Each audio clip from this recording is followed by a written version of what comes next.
Hey, what up, though? This is your NXT Vengeance Day 2021 review version of Three Count Commentaries. This is your host, Mongo Slade, and today will be.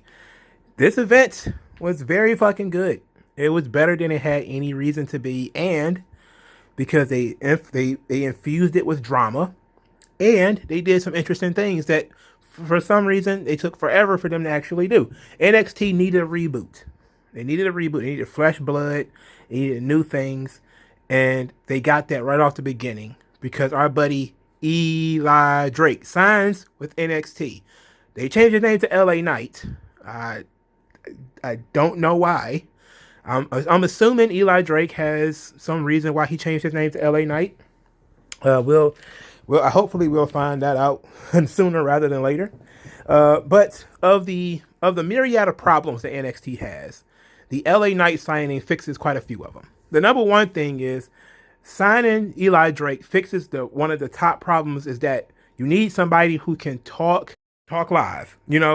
Somebody with charisma, somebody with style, somebody with presence. He's got that. Okay, he's got style, he's got presence, he can talk, he's got swag, he got he can do that. He's a fresh face, he's got swag, he can talk. That's three things, right? And he brings new matchups, new opportunities. The only problem is that he's a grown ass man. That's the only problem. Is that the guy's like 40. That's like the only problem. But it is what it is. I'm very glad to see him. Eli Drake is a great pickup. They should have picked him up a long time ago. Glad to get the asses off their shoulders and decided that he can really help them, especially with the promos, because the character stuff that he can do, the potential that he has is endless. And Eli Drake really could be on Raw or SmackDown any day. I'm pretty sure he's going to be in NXT and stay there for a while and probably there for the foreseeable future. But Eli Drake has the swag and the vocal ability to main event big shows, bigger shows. So he should definitely help. He probably gonna need like a squad with him, like some underlings or something like that. But ultimately, the guy's going to be really good. I'm not so sure about the LA Knight name. Not so sure about that. And it's clear that NWA is bleeding like a teenage girl. I don't know what they got left. Like, they've picked the bones of NWA to the point where I don't know who the fuck is still there except Nick Aldis. Like, did Nick Aldis wake up this morning and just realize almost the whole fucking roster is gone? That he's going to be wrestling barely literate dudes from Championship Wrestling from Hollywood. And that's going to be like the entire NWA roster. Because they just picking everybody, and especially, but this was a bad, like, Elijah Burke might be the only one left because he's the TV champion. He can talk too. If he gets scooped up by AEW or Impact or something like that, then I don't know. You could fold that fucking tent because I don't know what else they got. But Eli Drake is a big loss because like James Storm, like Stevens, like Burke, he was one of their primary talkers, one of the primary guys that people could really get into because of how he could do verbally. So this was a big get for Triple H. It's a good job. He's doing a good job of scouting old talent and younger talent because he signed two older talents. I believe they said Taya is going to be signing soon. That's just a rumor right now, so you could bypass it. But we did see Eli Drake, and then there was talks about Christian Casanova and Blake Christian. So you got two older talents, two younger talents, and they got a lot of other younger talents too that they just brought in, like Darby Allin's wife, the Tampon Girl, and what was her name, Elena Black or whatever.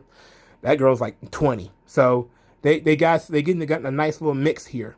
They're preparing probably for some people to leave and people to be replaced. So okay, cool.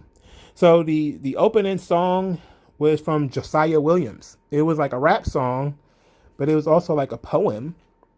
I was surprised at this. I was like, okay. Josiah Williams did a lot of great work tonight. He did the opening to the Vengeance Day, which was pretty good. And then he did the awesome. I'm going to skip right to it because it was fucking fantastic. The Cameron Grimes To the Moon, Kiss My Grits song, which had me on the floor. Like, look, comedy is hard to do, okay? But that shit was fantastic. They did a little bit of Beverly Hillbillies and mixed it and mixed in some Cameron Grimes carniness. It was fantastic. That music video was great. I'm probably gonna have to watch it 2 or 3 more times because I barely saw anything other than him in a Speedo jumping around money. Like, I just don't know what else there is. It's fantastic. All right, so let's get it directly into the show. So the first match was Dakota Kai and Raquel Gonzalez defeating Ember Moon and Shotzi Blackheart for the Women's Dust Up. And this match was clunky. It was mostly good, but there was a lot of stuff in this match to complain about, or there were some things in here that basically do not register. Number one, they did a heel hot tag. They did heel hot tag. That is ludicrous. That's not what hot tags are for. What is it with Raquel Gonzalez where they just do everything backwards? Like they did the War Games match, right? And in the War Games match, Raquel Gonzalez, they did the good guys get the numeric advantage. So you can have creative ways of Raquel Gonzalez basically counting as 2 women, where they had to keep her out in order to, because if she gets in, she's going to win. And that's basically what the same story they were telling here, where they had Dakota Kai in like a knee bar forever, with her trying to tag out. And then they even did the whole baby faces tagged when the ref didn't see it. And then the ref made the baby faces get back in position. And then Dakota Kai was like, it was like she was climbing the ladder. She was taking so long to get to the other side of the ring because obviously somebody was blowing the spot. And finally, I was like, oh my goodness. That was nutty. There was another spot I didn't like where Dakota Kai got clotheslined by Raquel Gonzalez. I hate when partners hit each other. And then there was a situation where Dakota Kai ran into Raquel Gonzalez, and she was holding her like in a DDT position. Like Raquel Gonzalez just holding Dakota Kai's head, and just holding her head, and just holding her head. And then Ember Moon came to do something, and I was just like, oh, can we not do these things? Like, of all the things that we can't do, why can we not do those things too? Can we add that to the things that we not do? Can we put that in the not do crate? Because we don't need that shit. Okay, we don't need you stand and play. Like, nothing makes wrestling look worse than the obvious looking choreography. Stop doing it. It was the shits.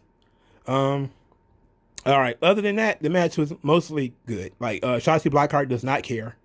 And she did a tope through the ropes, and of course she almost died, which is almost always the case with Shotzi Blackheart. I don't think Shotzi is actually satisfied with a match until she almost killed herself twice. She almost also killed herself on a sliced bread from the top rope. It was ugly. Raquel Gonzalez tossed Ember Moon onto the ramp, which was crazy because I didn't know the ramp was there. Like I wasn't paying attention and didn't notice that it was a ramp, and I thought she was about to go straight to the floor, and I was like, oh my god! And then it was like, don't go. Like, oh, what the hell is that? it was a ramp. So I was like, okay. Raquel Gonzalez powerbombed Shotzi Blackheart against the hockey glass. So it was a pretty cool match. Raquel Gonzalez ended up pinning Shotzi Blackheart with the choke bomb. It was the right decision. It was the perfect decision. And we now we're dealing with we're cooking with oil now. So Raquel Gonzalez and Dakota Kai need to win the tag team titles. That's your next decision. They need to win the tag team titles. If they don't win the tag team titles, what was this for? It's not like Shayna and Nia Jax need them. But I think what's going to happen is they're probably going to switch the titles to Naomi and Alana first, and then have Naomi and Alana drop the belts to Raquel and Dakota Kai, which I think would probably be sweet. Maybe they could even, that's sweet. That's fine. Lana doesn't need to be tag team champions forever. Give Naomi and Lana their tag team title match, and then give Dakota Kai and Raquel Gonzalez their match, and then have them win. So maybe switch it back to back, have Lana and Naomi as transitional champions. And I'm so glad that Dakota Kai finally got something. She's been on this roster for a long time, really working hard, really busting her ass, and nobody really gives uh, Dakota Kai any credit. Like, she's been really good, especially since the heel turn. Like, before the heel turn, she was kind of eh. But since the heel turn, she's been consistent. She's been very consistent. And I'm glad she finally got something for herself. You know, like, all these other women keep getting title shots and they get to main event, events and stuff like that.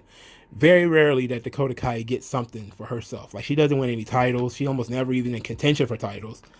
And finally she got something. And I know that she only got it because of Raquel Gonzalez, but finally she got something. So that's that. All right, so the next match was Johnny Gargano defending the North American Championship against Kushida, and this match fucking rocked. This match rocked. Look, I don't like Johnny Gargano, and he's boring as shit as a personality. But as a wrestler, he is chef's kiss. He's top notch, right? He's a work rate, he's a work rate savant. His personality is the shits though. But he's a work rate savant. He won this match. I really wish he hadn't won, but I'm okay that he won because it was so good. So we started the match with the Way doing like a football huddle in the back, and then Dexter Lumis with a glove and with like some ether on a towel, grabbing Austin Theory like he was a small child. It was real creepy. And then of course, Johnny Gargano was noticed that his young boy disappeared, and then he sends the mother hen, Candice LeRae and Edie Hartwell, to go find him. So they went off and he's like, I'm gonna handle this. And he gets in there, and Kushida and Johnny Gargano. Kushida is fucking amazing. That goes without saying. But Johnny Gargano really did a good job here. Both of them really did a good job. But Johnny Gargano, his infusion of drama into this match was, again, it was really good. This was the best match of the night, easily. And there were some really good matches on this show, but this match, best match of the night. So there were some really good sequences of chains and counters. They did a lot of that stuff all night. They targeted. Kushida targeted the left arm of Johnny Gargano with arm bars and different twists, and he did a bulldog on the ring post at one point. It was amazing shit. So Johnny Gargano, he was looking at the head and neck of Kushida. So it was very interesting. They did a twist and superplex from the top rope, which was followed by a tornado DDT. I don't know. I don't really like the combination moves, like when you do like a twist and superplex, boom, and then you hold on to do another move. Because it almost seems like the first move didn't mean anything, especially if they kick out at 2. That means you just kicked out of like a combination hold. And it means the first one definitely wasn't shit if you kicked out of the second one too. But it was still pretty cool. The drama of the submissions is really what got me. Is when Kushida finally got like the different arm bars on Johnny Gargano, especially late into the match. Because Johnny was really fighting him. He was really fighting him, and then when he finally would get in it, he would do a great job of flailing and looking like he was about to tap out. And in some instances, he did a good job of actually like using his arms, like tapping at the wrist, where he would like bang his wrist like he was about trying to tap out, but he wouldn't tap out because your hands have to tap, but he was banging with his wrist. So that was pretty good too. It's just they did a really good job of making this a dramatic, believable contest, a competitive match between two guys. That's really all they did. Now, the match did have some length to it, but it was so good, I didn't mind. Like, it was really good. It needed the time to build the story. Kushida was extra aggressive in this match, and in some cases, that aggression is what actually cost him the match because when he was using the hoverboard lock outside the ring, he was taking unnecessary damage, being jammed against the ring or jammed against the barricades. And it was solid. Like, I don't want to keep saying it was really good. It was really good. But it was GOAT. Like, it was GOAT shit. The finish came with the slingshot DDT, or what they call one final beat, being done on the ramp outside the ring. And then a second one inside the ring for a pinfall. I was not thrilled that Kushida lost because I'm at the point now where I'm like, what do you do with Kushida? Like, what do you do? You know, like he's been in NXT 2 years. He hasn't won anything. Like he hasn't won anything, and he doesn't really do anything. So you kind of have to ask the question, like, what's really going on? I understand that, he's a little bit older, but at the same time, it's like, so is mostly everybody in NXT now. Almost everybody in NXT damn near Kushida's age. So what is it about him in particular that we're not going to give him anything? And why are we holding this belt hostage for Johnny Gargano? What does he need it for? Like, that's what I want to know. Like, unless he's about to make somebody by dropping this belt to somebody new, which he could have done with Leon Ruff, but they decided not to go that route either. Like they had him lose it to Damian Priest only for him to win it right back. Then he lost it to Leon Ruff only to win it right back. Now he's just on a death run. He just beat like Kushida for no reason. Like, who's coming down the pike for him to lose to? Hopefully it's not Dexter Lumis, because Dexter Lumis should not be a champion. Like I was thinking about this, earlier. Dexter Lumis is a lot like, your Undertakers, your Kanes, or your Fiends. He's not a guy you want wrestling every week. He's not a guy, and I don't mean like he's supernatural, even though I know they kind of did that once with him. But I mean he's kind of a guy you don't really want to overexpose as far as being a champion and all that type of stuff. He doesn't need a championship. He doesn't need a title. There are other people who need titles. Kushida's guy who probably needed a belt to be a big deal in NXT. But for some reason we're stuck with Gargano. Hopefully they introduce anybody who can take this belt off of him. Maybe this is what the LA Knight thing was all about, that we're going to have Eli Drake take the belt from him. That would be fine, but I really kind of would rather you make a new star with it. Like, I know who Eli Drake is. Like, I'm not going to sit here and pretend that everybody knows, but I know who he is. I know that the guy's got all this potential. I also know the guy's 40. So we also need to be looking at, okay, who is some of the younger guys that we could be using this title to get over? And I know I'm getting kind of Meltzery in this position, at this point in time, but I mean, we do have to consider that at some point, right? Like, I know that Kushida having it still wouldn't have changed it, because Kushida and Gargano are about the same age. Hell, I think Kushida might even be older. But we have to be talking about, there needs to be a visible finish line for this Gargano title run, and I don't see one. I don't see a visible finish line for this thing. So I don't know what you do. But we need to move on from Johnny Gargano eventually. And I know NXT likes to hold on to their babies, but they need to let go of Johnny Gargano.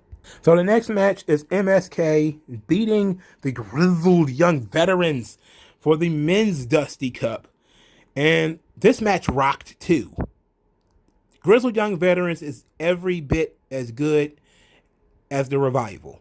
I said it. I said it and I meant it. As good as the Revival is, Grizzled Young Veterans are just as fucking good. They are fucking phenomenal. And Zach Gibson is a better promo. This match started with Zach Gibson cutting a promo.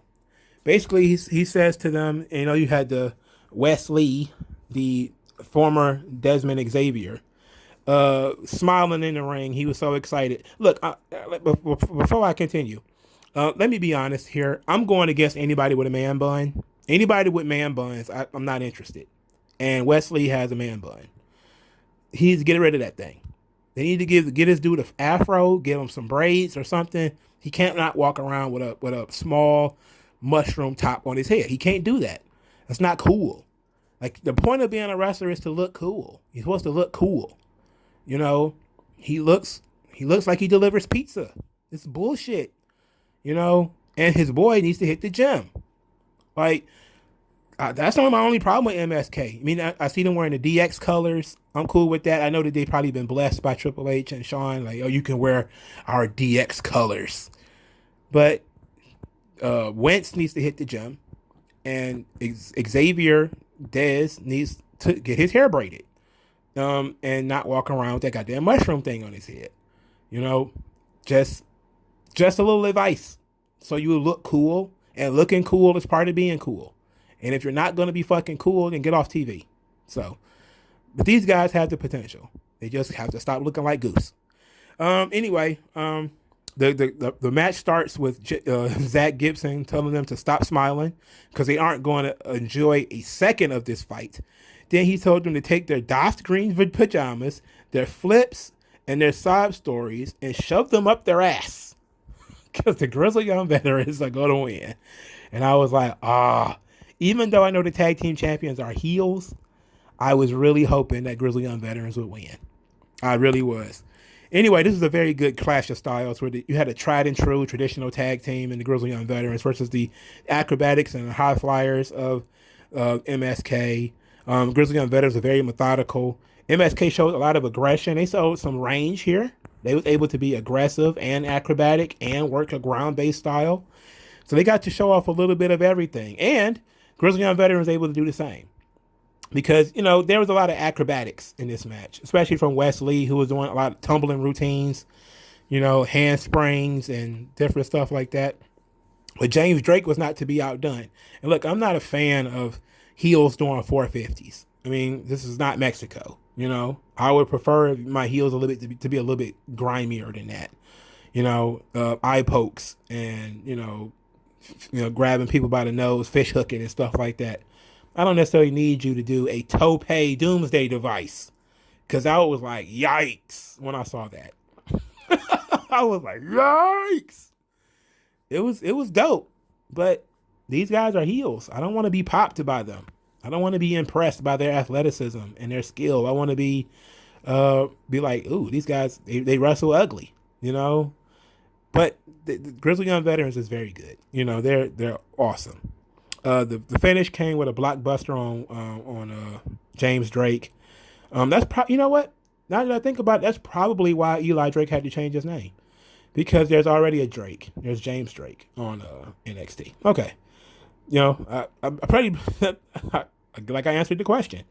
Anyway, this match is excellent. There was also some really good drama here. Some really really good near falls. Some really good facial expressions for guys who are, who look like they, like, oh my God, I can't believe I didn't win. It looked hard fought.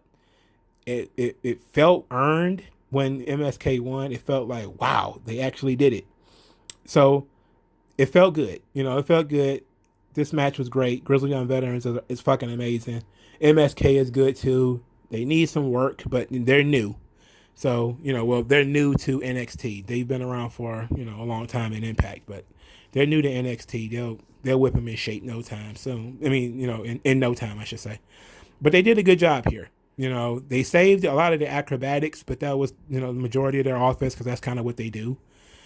And some of the acrobatics looked real clean. There was a tumbling high handspring kick that Wesley did to, I believe it was Zach Gibson, where he did like a full tumbling routine and then just led him with his legs on his neck.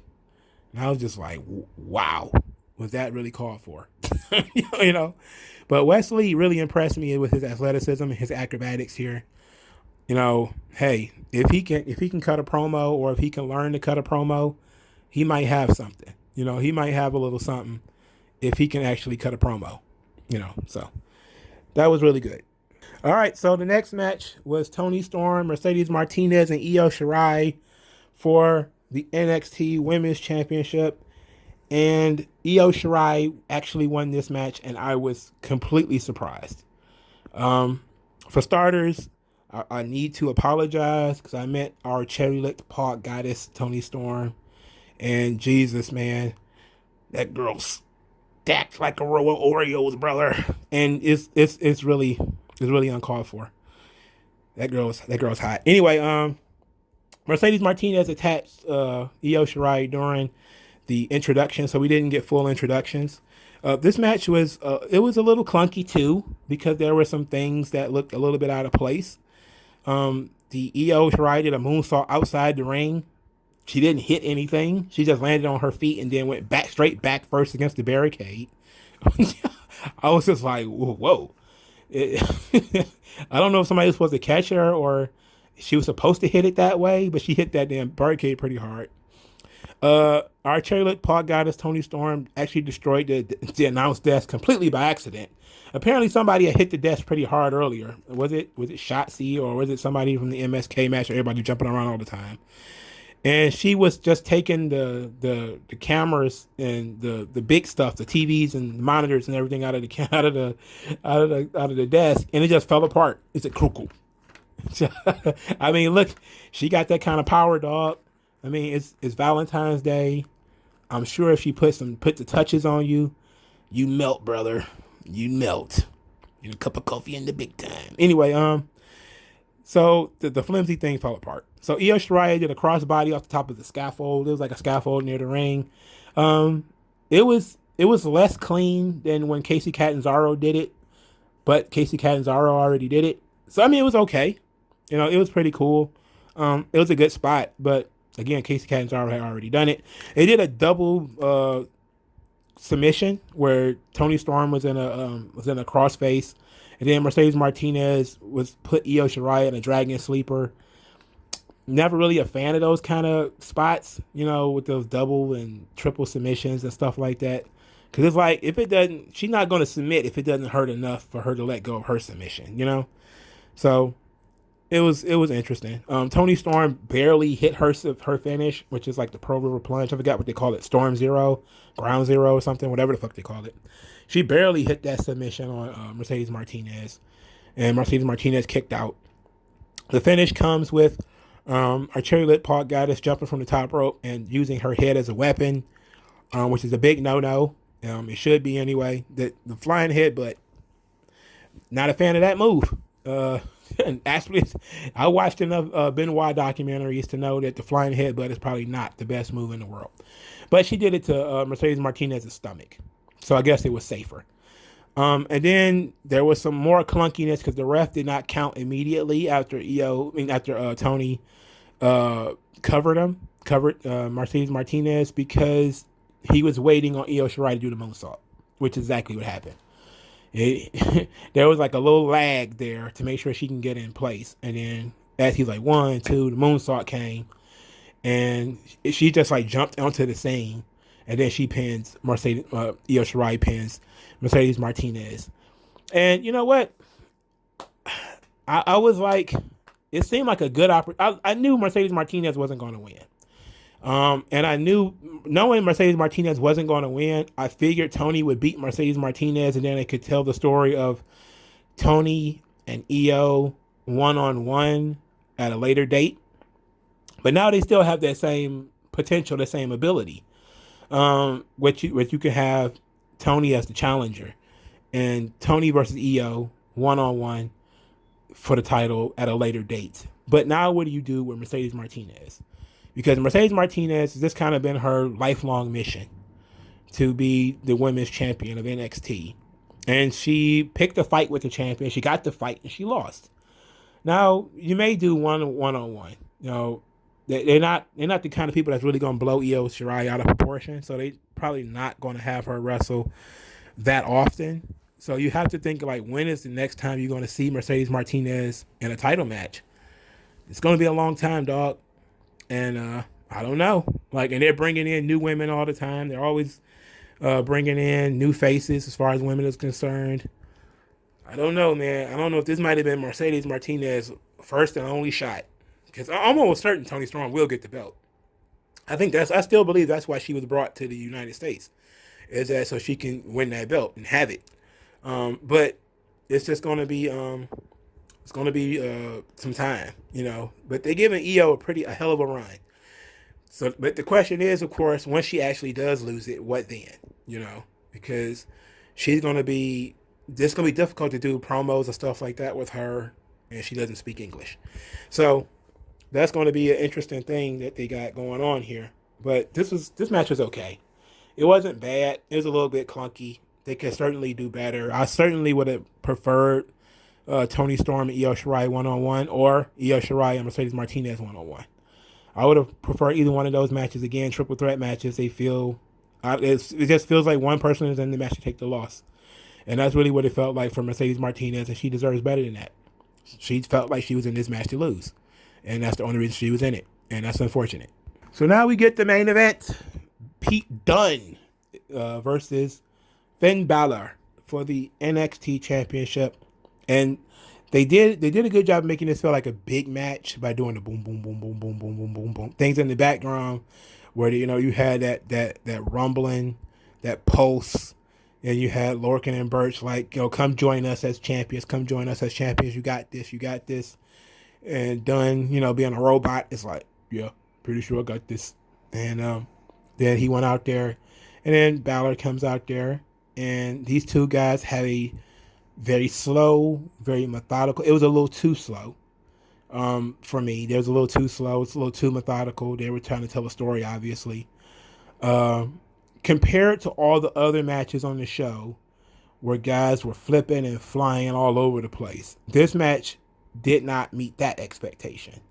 When you have guys on the undercard doing 450s and doing all types of tumbling routines, you in the main event have to bring something different. And I felt like Finn Balor and Pete Dunne, they did do something different, but it was substantially, probably less crowd friendly, because these guys are, again, they're just throwing ice cream into the crowd. You're trying to tell the story. You're trying to, prepare this well-made dinner.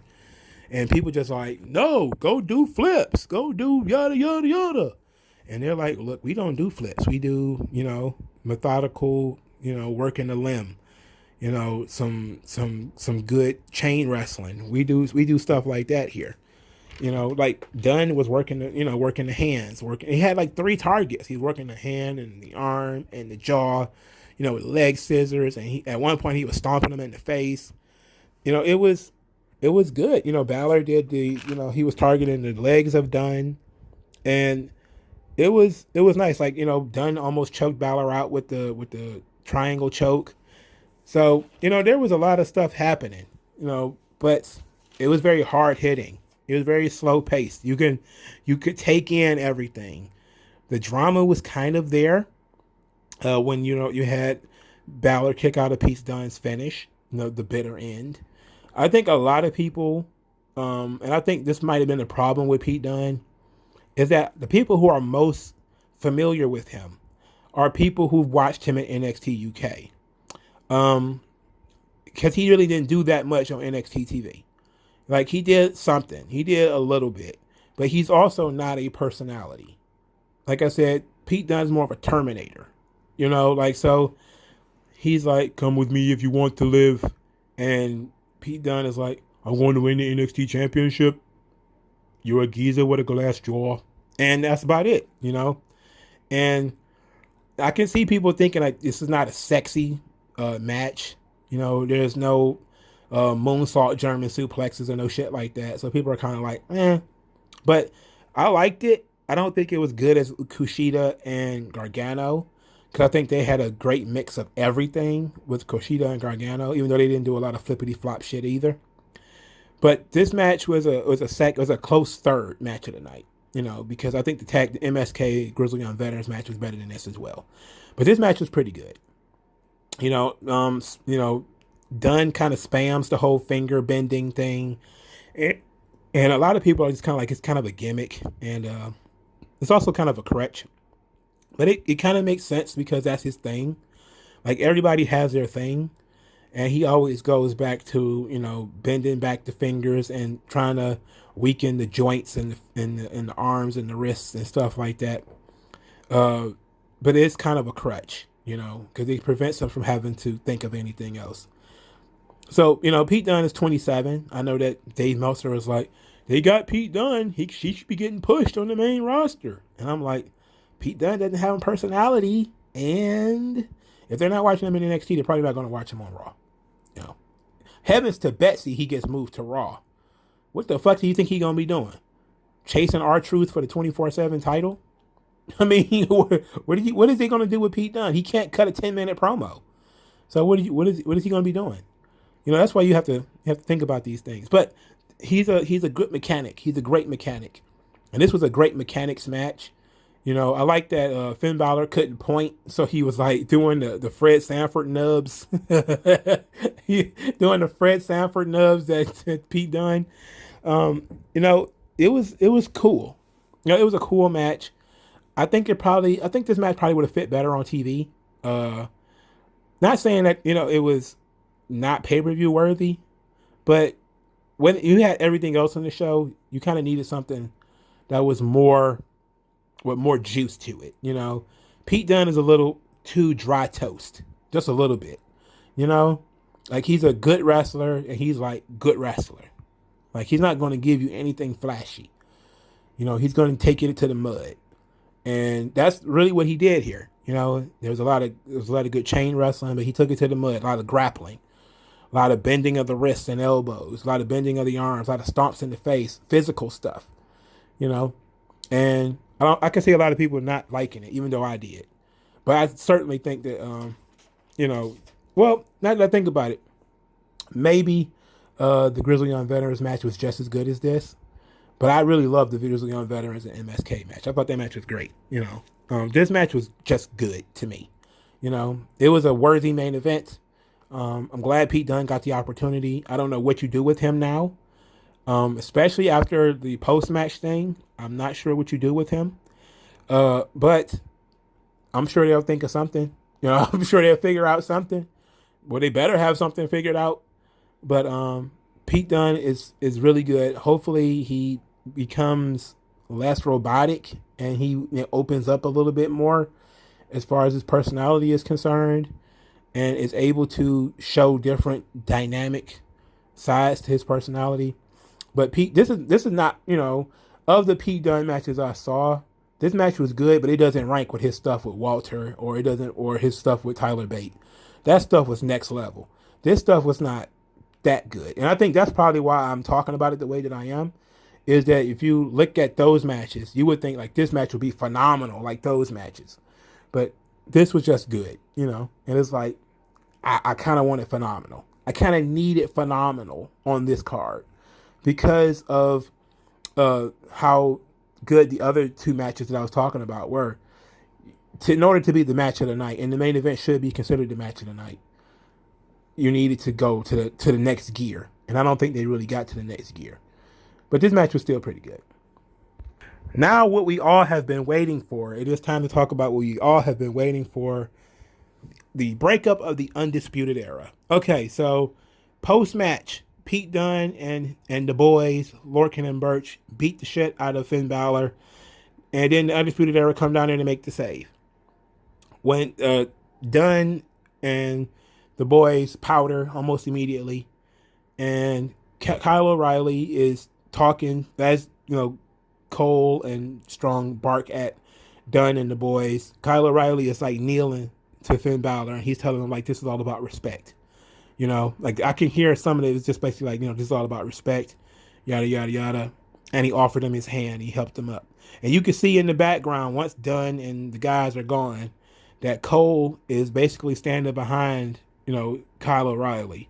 And him and Strong are like whispering to each other.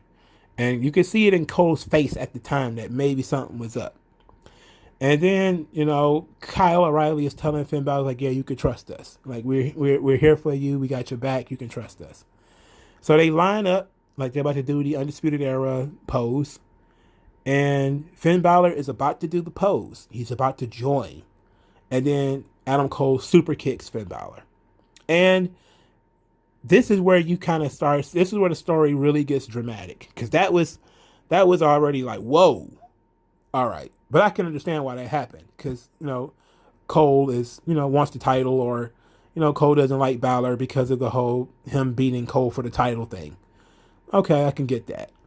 But then you see that Strong and O'Reilly don't like it, right? Like Strong is like, whoa, what's going on here? And O'Reilly really doesn't like it because he just told Finn Balor this is all about respect and you can trust us. And he's like, this is bullshit. This is fucking bullshit. And Cole super kicks O'Reilly. They didn't even save this for later, right? They didn't even be like, okay, Cole's going to turn on O'Reilly later. He had him turn on O'Reilly right then and there. And then he's leaving. And he's like, I'm out of here. And he's like, let's go, Roddy.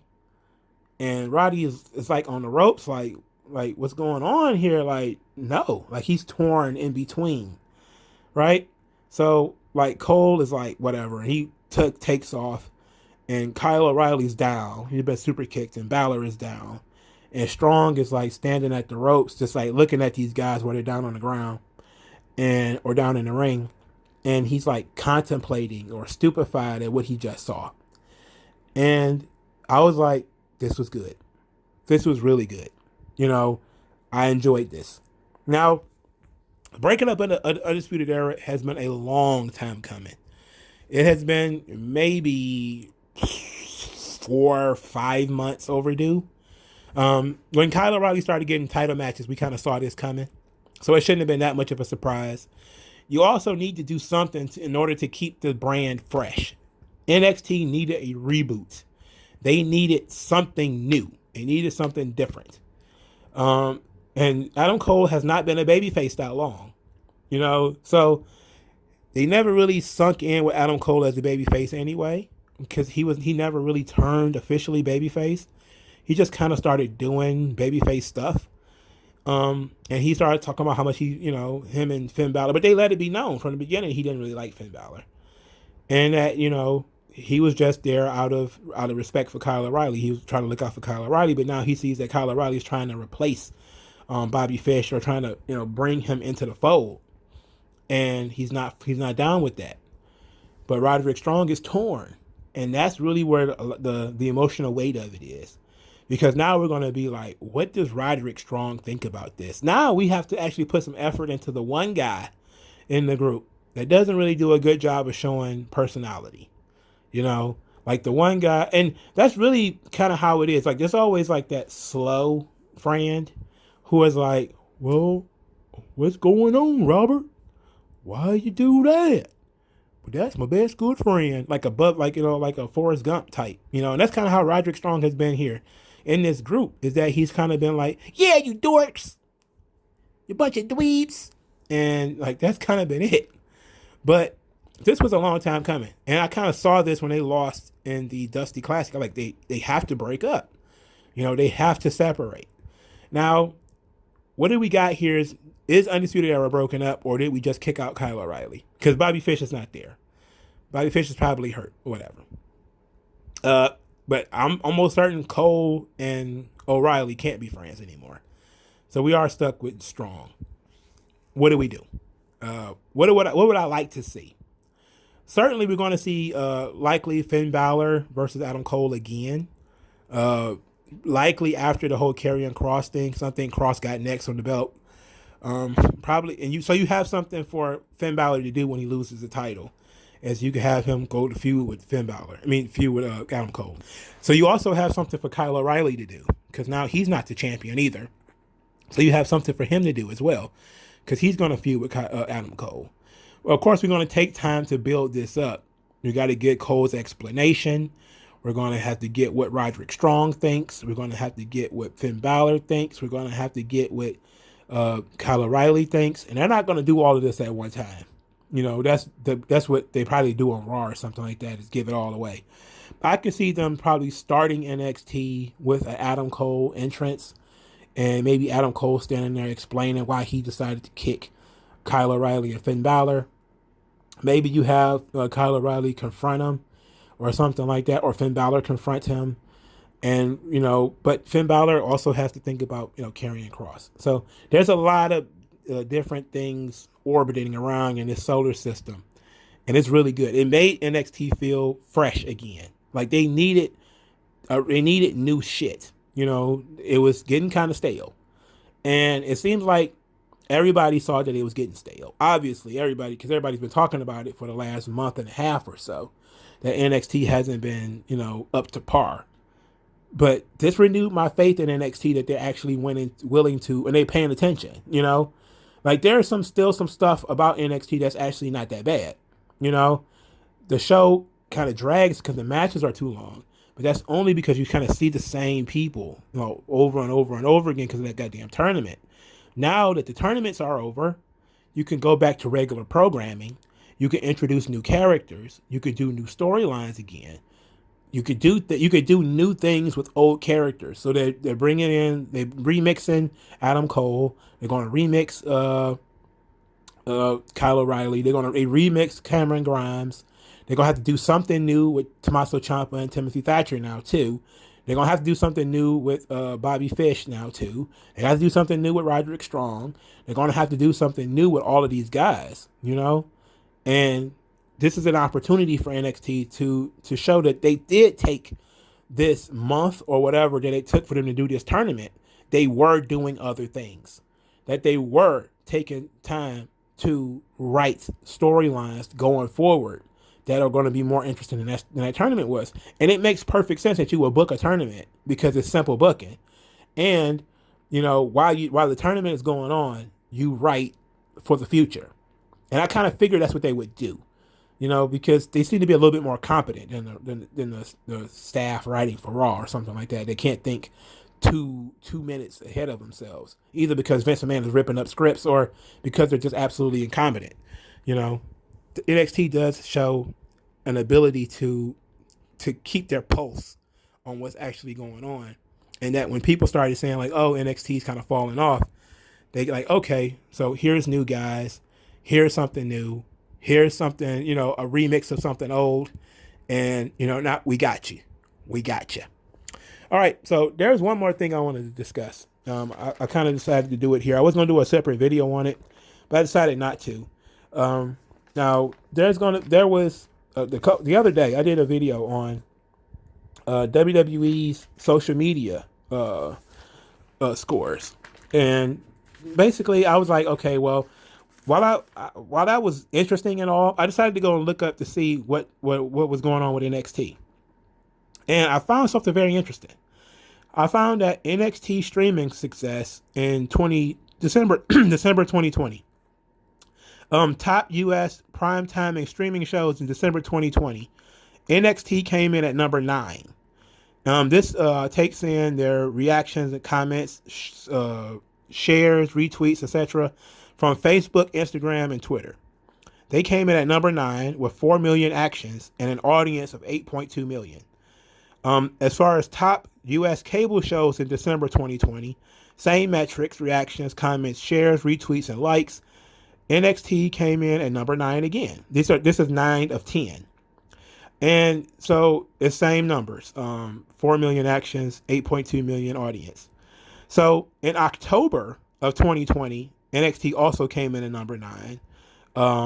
And for top primetime and streaming shows, 3.7 million actions on an audience of 8.1 million. So from October and December at least, NXT has been one of the most streamed and most interacted with shows online. So we're back here at square one, what we were talking about before, where we talked about NXT being a show where people are not watching it live, they're streaming it. And they're watching it on Facebook, and they're watching it on Instagram, or they're watching bits and pieces of it, and they're keeping up with it. Let's put it like that. They may not be sitting down watching the full 2 hours, but they're keeping up with it, and it has a huge audience, you know, enough to be on the top 10. And so that's very interesting. You know, that's very, very interesting. It's just NXT, not Raw, not SmackDown, not AEW Dynamite. There's no other wrestling shows in those top 10. Just WWE NXT. So that's very interesting.